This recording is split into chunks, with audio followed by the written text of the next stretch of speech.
चले ना हनुमान के बिना।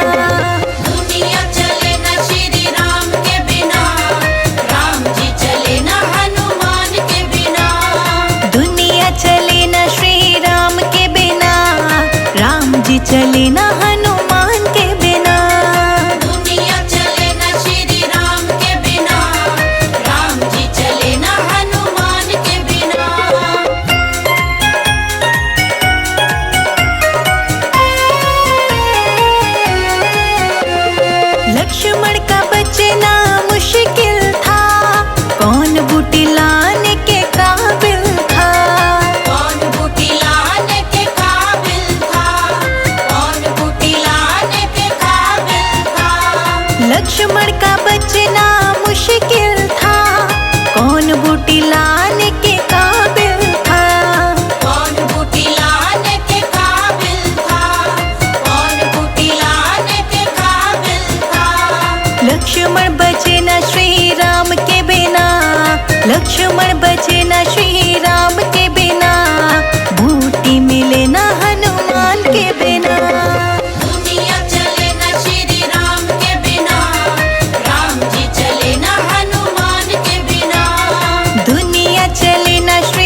सूरज भी लिख दे, चंदा भी लिख दे।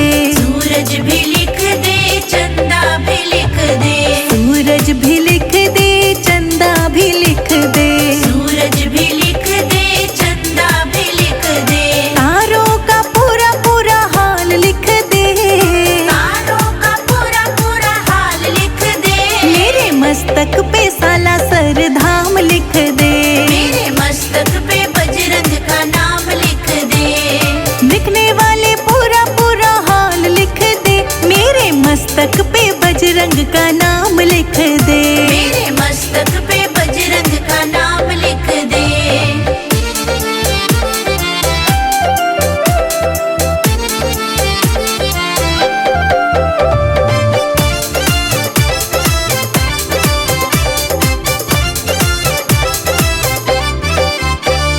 शंकर भी लिख दे, गौरा भी लिख दे। शंकर भी लिख दे, गौरा भी लिख दे। शंकर भी लिख दे, गौरा भी लिख दे। शंकर भी लिख दे, गौरा भी लिख दे। सर्पों का पूरा पूरा हाल लिख दे। सर्पों का पूरा पूरा हाल लिख दे। मेरे मस्तक पे साला सरधाम लिख दे। मेरे मस्तक पे बजरंग का नाम लिख दे। लिखने वाले पूरा पूरा हाल लिख दे। मेरे मस्तक पे बजरंग का नाम लिख दे। मेरे मस्तक पे बजरंग का नाम लिख दे।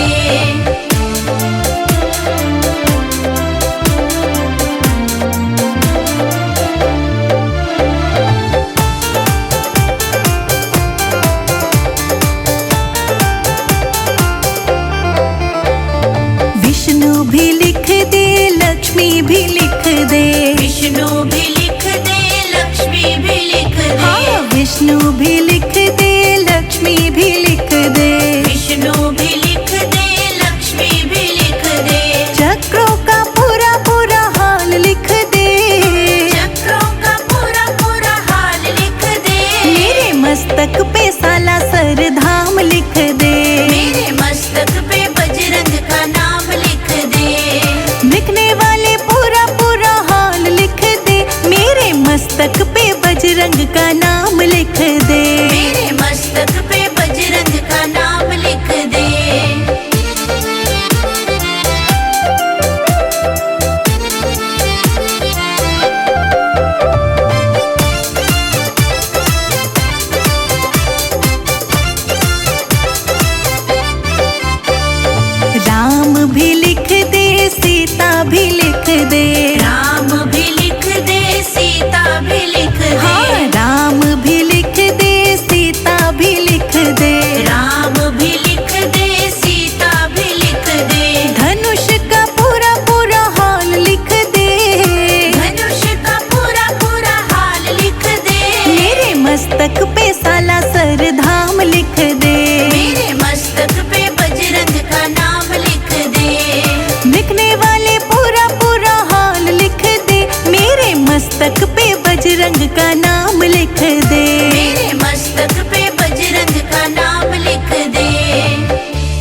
हाथ से